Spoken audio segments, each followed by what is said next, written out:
To be or not to be.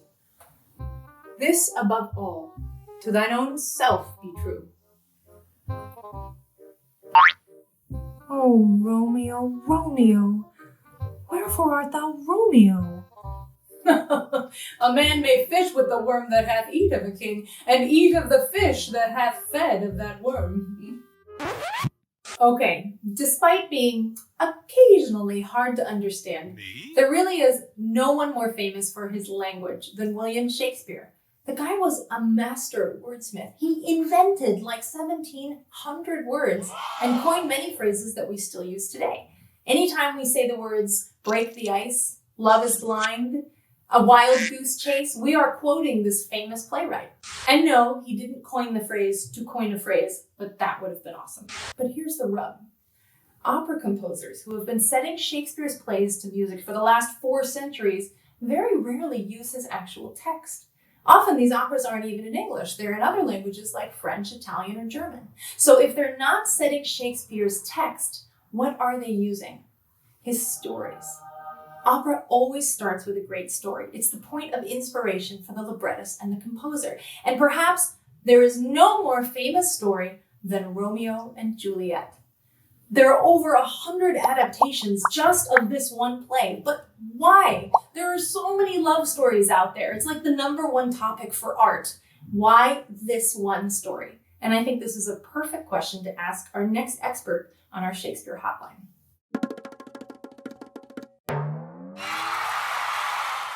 Hi, Miranda. How are you? Hi, Katherine. Good, thanks. How are you? Oh, I'm great. I'm so excited to speak with you. I've never had a Shakespearean expert on speed dial before.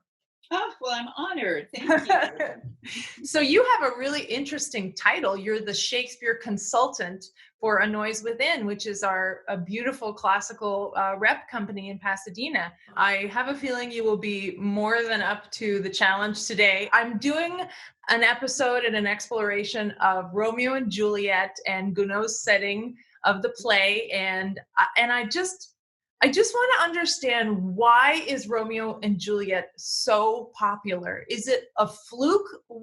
What is the deal with this play? Yeah, absolutely. And it is so enduring, and it just seems to have endless appeal for generation after generation. And I think there's something about the story that's just so compelling. These doomed young lovers trying to defy the hatred of the elder generation and not quite making it. But I think the other reason, Katherine, why the story endures is because we always secretly hope that maybe this time the ending will be different. So it's that combination of appeal and hope that I think keeps the story fresh and ready to be rediscovered by the next generation. So you mentioned the stories. Why are his stories so good? Well, it's interesting, Katherine. A lot of Shakespeare's plots, his stories in the plays, are not original. What we think of today as being original, he was a sponge. He borrowed from everybody he knew, everything he ever read. But I think it was his ability to identify the stories, to identify and recognize the stories that were really important, that really had a kind of universal human appeal, to identify those and then to reframe them, to bring different parts together. And then sometimes he does invent, say, a subplot. Wow, that makes so much sense. Let's talk about Juliet. Okay, so I'm going to be singing Juliet's Waltz, which takes place at the beginning of the opera. It's one of the first times we see her, and it's in the scene with the nurse, which is a very similar scene in the play, with the nurse and Lady Capulet talking about essentially, we're going to marry you off to young Paris. And she's not really very into that idea. I think it helps if we think of Juliet as being perhaps lukewarm certainly to Paris and to the idea of marriage to Paris, because she's certainly not lukewarm when it comes to Romeo. Right.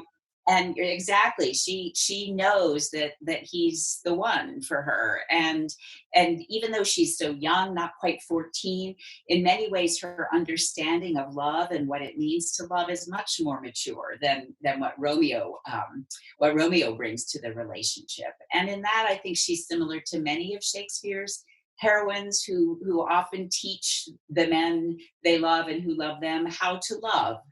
So Shakespeare was like a proto-feminist, is what you're saying? Absolutely. That's exactly what I'm saying. Thank you so much. I mean, I've learned so much about Juliet and thinking about how she fits in among Shakespeare's women. And I'm really excited to bring this character to life in the aria with this new information. Oh, my pleasure, Catherine. I look forward to seeing it. Thanks. Okay. Thanks. Bye. Bye. So let's get to the music. Charles Gounod premiered Romeo and Juliet, no translation necessary, in 1867. It was a huge success and it's remained popular ever since.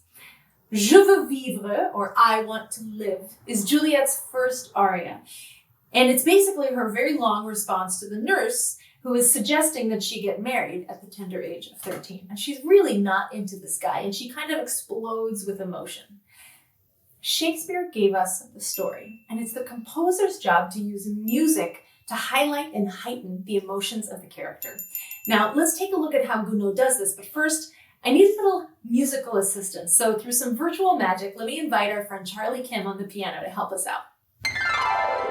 But soft, what light through yonder window breaks? It is the east, and Katherine is the sun. Hey, Charlie. Hey, Katherine, what's up? Okay, I need some help showing how Gounod uses music to tell Juliet's story. It would be my pleasure.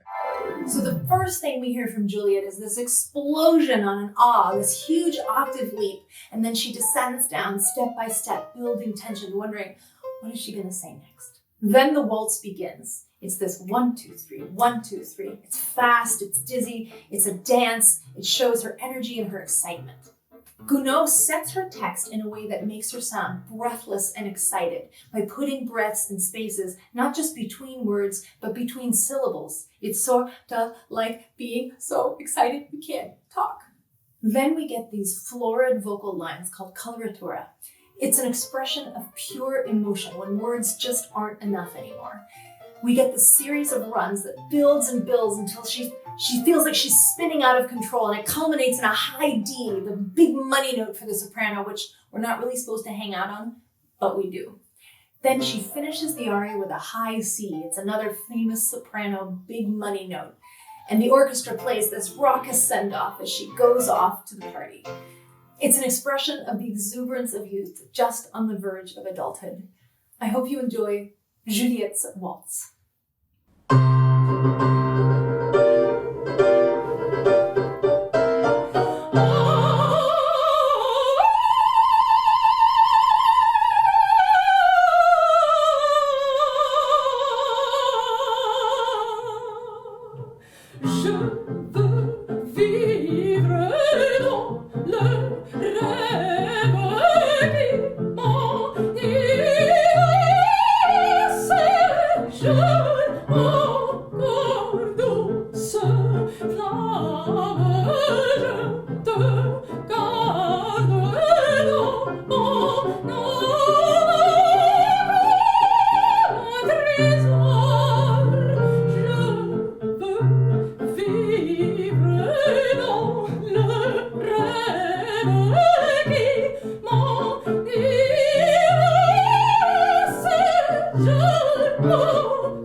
again to explore more of Shakespeare's brilliance in music.